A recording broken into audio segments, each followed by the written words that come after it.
I write and I pollinate paper with my thoughts.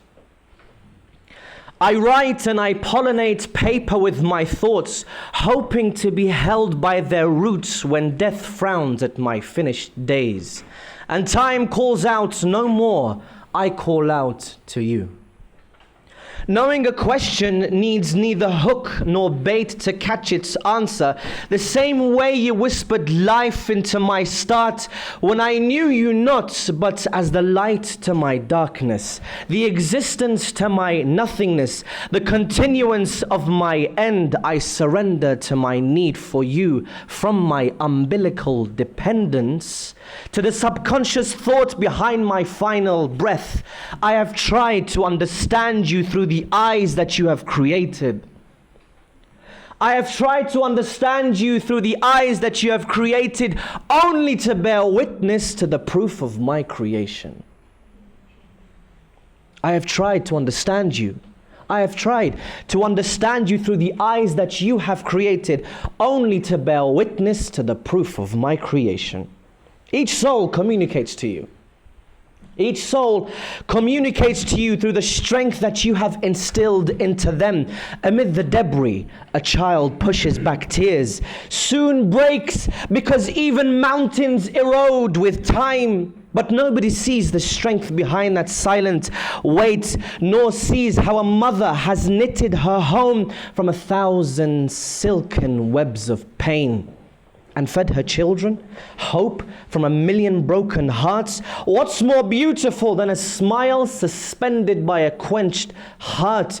Contentment sits in the heart just as water sits in a lake, yet I drown my heart with the world when you have created for me a sustainable fountain. When you have created for me a sustainable fountain. Yes, I write because it is the strength that you have given me. So I have scattered my being between my letters, hoping they will find you blindly. I write because my mind hides a tragedy, a burdened cup full and waiting to spill. The plot is death. Tears provide the ink until the heart stops writing. I yearn for you when my sighs collapse against my breath. I yearn for you when my sighs collapse against my breath, but I need you most when my soul collapses against my heart. I need you most when my soul collapses against my heart. I light a flame, but will soon blow it away, knowing life is a candle placed on an empty throne, gone, but will it reclaim the kingdom you have destined it for? Will it reclaim the kingdom you have destined it for? I write quenched by the favors that choke me away from you. I write quenched by the favors that choke me away from you. I write while being loved.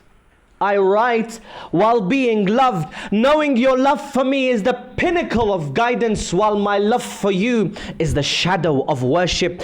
It grows from within and crosses over to the other, over an invisible bridge to sit on the podium of the heart. But listen to this. What podium? What podium am I sincerely worthy of?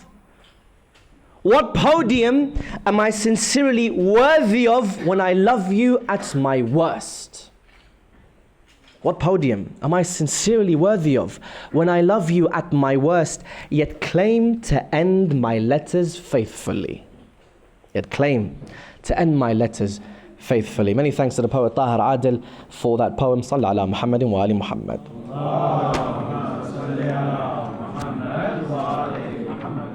Every day I ask my Lord to send blessings on the greatest of mankind.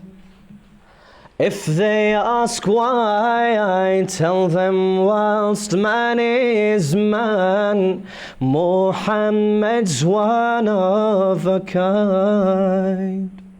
If mankind's good deeds were placed on a letter, by his hand it would be signed. If man were placed on the side of a scale, him on the other you'd find. Crowned by his Lord, the best of creation, brought a mercy against man's destruction. The ship boarded by our own salvation. Muhammad's one of a kind.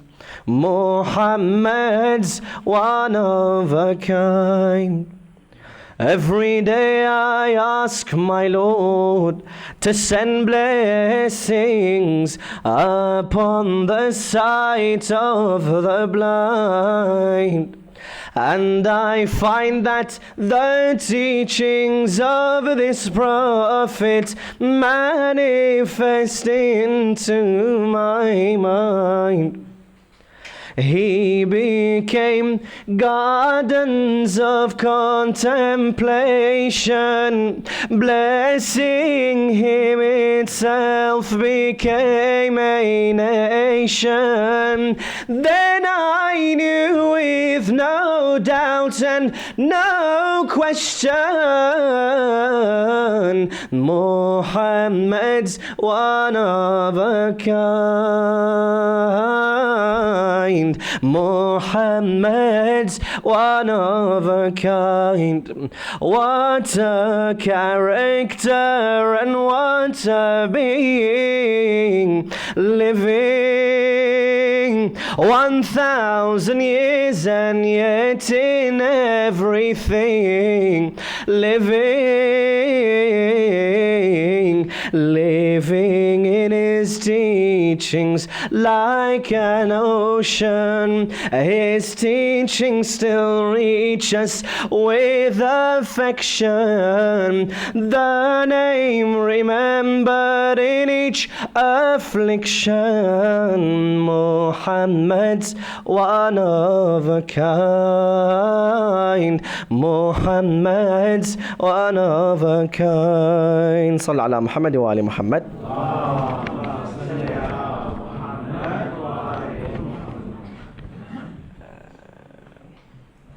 That poem was written by Nouri Sardan. This following poem is more or less a message to the non-Muslims describing the Prophet. And the poet Nouri Sardar says, I present you the virtues of Muhammad. I'll show you how he left non-Muslims in awe. Those who didn't even believe in his book, the greatness of this man, from afar they saw. You don't have to be Muslim to love this man, nor to believe in the ideas that he bore. Just look at the words of the thinker Gandhi, the Sir William, the playwright Bernard Shaw. They called him the brother, father and saviour, and the treasure of wisdom as Gandhi saw. They saw that the truth and goodness he embodied. Can you find such virtues in living bodies? His name, it lit a flame in hearts and bodies. Muhammad read, Muhammad led, Muhammad fed the orphans who were as thirsty for knowledge. He soothed the tears that from ignorance would pour. And just as the orphan adores its carer, we would look up to him and him we'd adore. And I'll show you now what non-Muslims have written, found in the Times pages that never away wore. Muhammad, the man of truth and fidelity. Muhammad, whose strength did not come through war. Muhammad, successful on multiple levels. Muhammad, the voice from nature's own door. Muhammad founded a nation, an empire, a religion, one more, and he's found for. Muhammad, and I could keep quoting his praises, but tell me of this man, need I say more? Muhammad brought, Muhammad sought, Muhammad taught, Muhammad thought. Muhammad's a teacher, Muhammad's a scholar, Muhammad's a father, Muhammad's a brother, Muhammad's a thinker, Muhammad's a leader, Muhammad's a preacher, Muhammad's a lover, Muhammad's forever. All in the words, all in the words of those who do not believe. None so unlike, none so unlike Muhammad before. Sallallahu ala Muhammad wa ali Muhammad.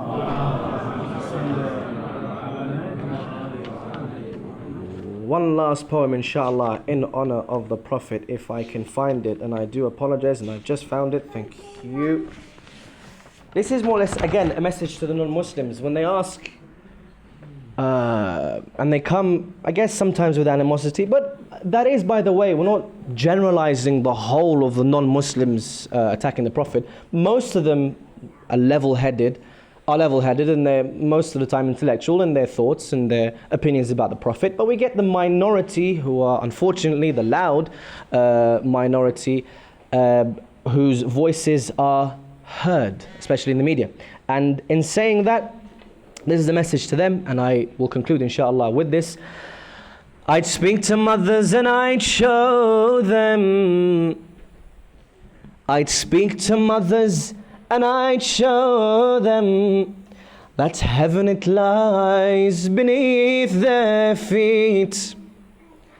I'd go to who greeted us with hatred, and with roses these souls I'd greet.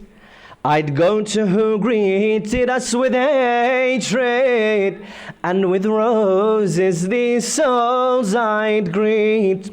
And he who was boiling with anger, I'd serve him water to soothe his heat. And the orphan who'd lost a parent, to my kindness and love him I treat. And when asked where I found such lessons, and when asked where I'd found such lessons, I take their hands to Muhammad meet. I take their hands to Muhammad meet. I'd ask them to stroll in his garden, and I'd show them this garden's beauty. طرب الزمان بسحر صوت المنشد بمديح خير الأنبياء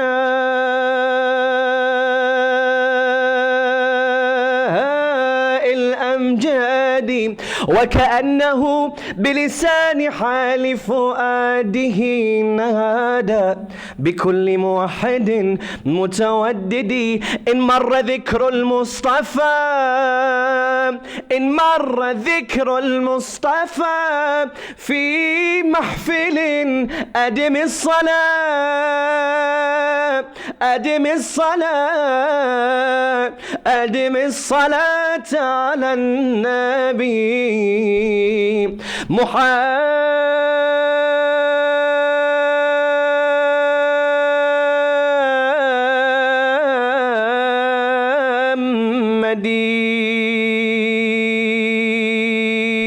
صلى على محمد وعلى محمد.